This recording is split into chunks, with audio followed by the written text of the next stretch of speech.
Well, in this passage from the end of Hebrews 10, we have a wonderful description of who Jesus is, how he's enabled us to come into the presence of God. This illustration of him as a great high priest, of him opening the curtains of the temple, that allows us, through God's grace, to now have access to heaven, to God on his throne, to have time with him. And the passage in the second half reminds us to hold on to that hope, to not let go of it. And as it moves towards the end, it talks about not giving up meeting together. And I wonder if the writers of the Hebrews was recognizing that within their community there were some who have maybe become dissatisfied in some way, who caught on early to the idea but have just let it lapse. And this season we have right now has a great danger for the future of finding that we're too comfortable not meeting and of giving up on the idea. When it says, let us not give up the habit of meeting together as some are doing, it's obviously talking into a very different context than the one we have. But we do have the same potential ahead of us. And so today I just want to look at the biblical context for being together.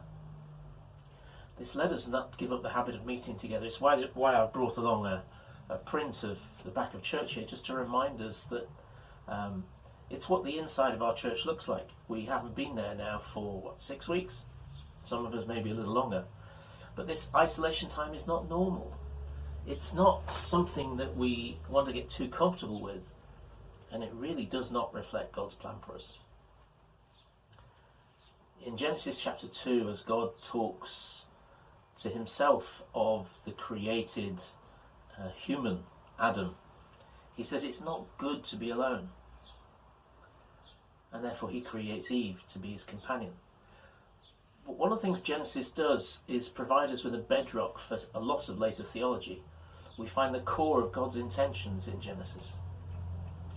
So we come across principles of stewardship that we're given this earth to look after, that then feed into what we should do with our abilities and our gifts and talents, that we should nurture them and use them to the best of our advantage. It refers to the land, the core gift of God to his people that we live off. And the land is always God's. We are only occupiers of it for a time. Of the theology of blessing, that God blesses us so that we can be a blessing to others. Of covenant, of the one-sided promise of God to us that he made initially to Noah and Abraham. Of covenant, where he's not requiring our response. He's saying, I promise to do this. And also the context of fellowship.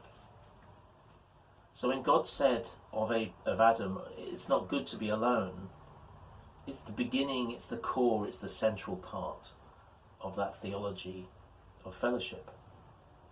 And we see this call to gather together regularly in the Bible. All of the Ten Commandments, for instance, are about relationship. The first 4 are about our relationship with God, of how we have to work to maintain that relationship and not damage it. And the last 6 are about our relationship with our neighbour, of do not steal, do not lie, do not covet. These are all things about how we relate to other people. And it's in relationship that we find God, because Jesus came to restore that relationship. Jesus spoke about gathering. He said, for instance, when 2 or 3 are gathered together in Matthew 18, then I'm there with them. That there's an intention in God's design for us and his people that we gather, that we spend time together, that we are stronger together. Think of the famous Ecclesiastes chapter 4 passage of chords, that a chord of 1 may be overpowered, a chord of 2, it can defend itself, but a chord of 3 strands, that's not quickly broken. Being together is an important thing, and this supportive nature of being able to gather is crucial. Jesus gathered 12 disciples. We know in Luke chapter 9 that he sent out the 12, and then a little bit later in chapter 10 he sent out the 72, and they were always sent out in pairs. This large group of disciples that Jesus started to pull together.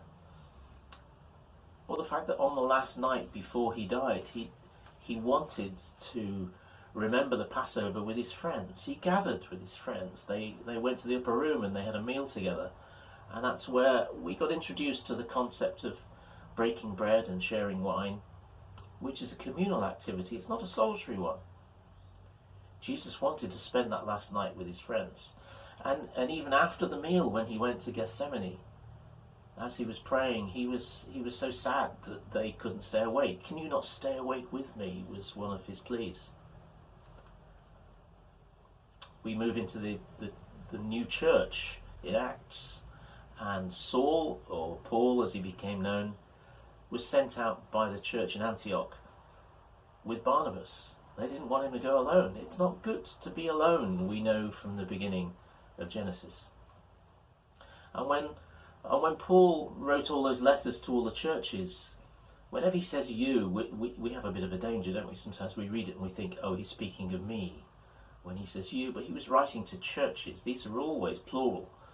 So when he said, "Be filled with the Holy Spirit," in Ephesians chapter 5, "Be filled with the Holy Spirit, singing psalms and hymns and spiritual songs amongst yourselves, and making music to the Lord in your hearts," he's talking of a group activity. It's very difficult. I don't know if you found it. Maybe you are someone who sings in the shower at home, but it's very difficult to sing on your own, or even in a really small group of 3 or 4 people. You do need a bit of a crowd to sing. And so he's encouraging gathering as a group.